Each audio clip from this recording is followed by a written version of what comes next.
In April 1970, 2 months before the release of Deep Purple's In Rock, Jon Lord was a guest on the Blind Date section of The Melody Maker, where popular musicians from that era reviewed the latest singles and records. This was different from the usual Blind Dates, however. That particular issue of The Melody Maker featured a 5-page organ supplement. Jon Lord was asked to review songs that featured a prominent organ. This is what he had to say.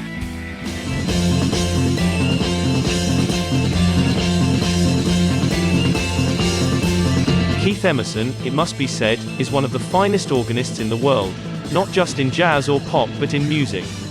I have one quibble about Keith's playing though. I don't think his improvisation is always up to his technique. He goes into a Bach fugue and blows your mind. But then, his own improvisation, when he's playing out of his head, seems lacking. But the way he has integrated all these forms is nothing less than amazing. And I'm glad he's English. When I go to the States, and hear people raving about Al Cooper, who plays like a chihuahua wearing boxing gloves, I just wish they would listen to Keith. I'm very interested to know what he's going to do next. If he doesn't move forward, he's in trouble. If I were Keith, I'd be worried sick about where to go next. The organ is still a difficult instrument to fit into the rock idiom and make it work. That's the reason why I admire him so much. He's made it work.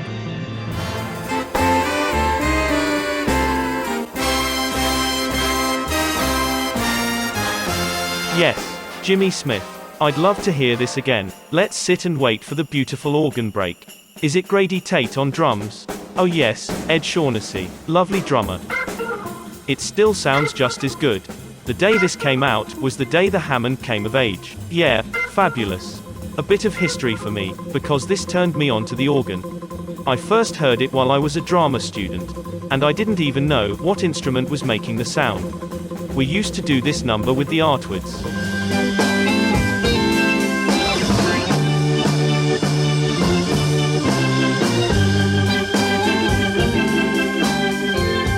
Keith Hartley was the one who wanted to do this number.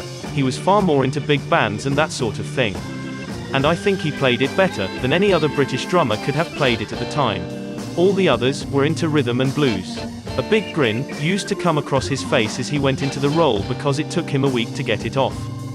Funnily enough, this was our most popular number. Very strange. All the modern ideas of playing organ came from Jimmy Smith. I know he says he's the greatest, but he's right. He went off for a while and some of his later albums had too much band and not enough Smith. I guess it must have made him lazy. It's sad that the man who started it all couldn't keep it up. I gather from fellow organists that his last concert was a bit of a disaster. Pushing your technique all the time can get hard, and it's easy to sit back and play old stuff and become predictable. I sometimes wish I was a flute player. I played piano for years, and then I switched to organ when I joined a group. There was a time when you couldn't get work unless the group had an organ. The Artwoods used to be billed as an organ group.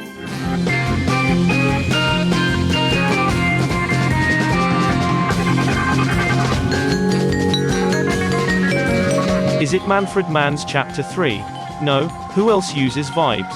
Colosseum, lovely band. I saw them in Cologne recently. It's Dave Greenslade on organ. That soprano sax sounds Eastern. Nice organ. Dave's a good organist. A bit of Emerson there. Actually, a bit of everybody. It swings like the Clappers though.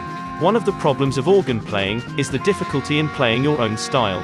A couple of bits there sounded just like Keith Emerson. It's a very versatile instrument, but it is easy to slip into certain styles. Is this the Valentine Suite? I spent a lot of time trying to get my own style and I think I have succeeded, but I'm very much aware of influences on my playing. My first was Jimmy Smith. I learned to play listening to his records. Keith Emerson also influenced me a lot, not so much in terms of his playing, but in the way he used organ like a guitar. He makes the organ sing, speak, growl and cry.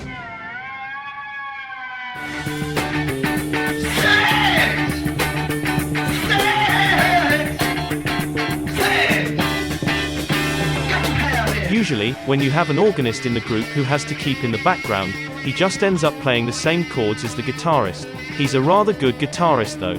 No idea who this is. Mike Mandel? Well, I've never seen Mike Mandel. And they don't seem to be using him at all.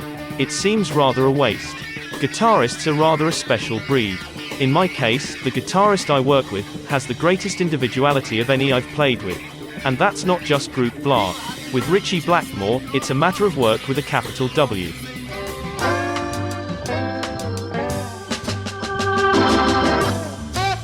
Nice organ in the background.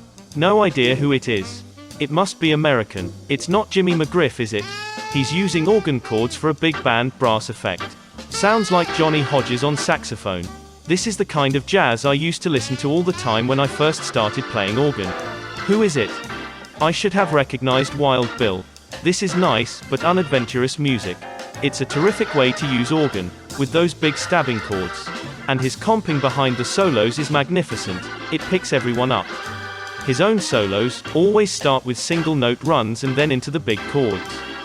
To me, he's not an organist who uses an organ technique, he uses a piano technique. That's the reason why Jimmy Smith was such an innovator. Jimmy was the first to play it as an organ, not as a piano.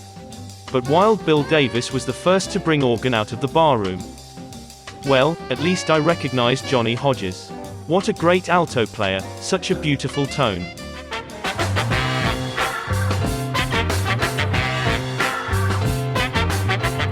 I don't know who it is.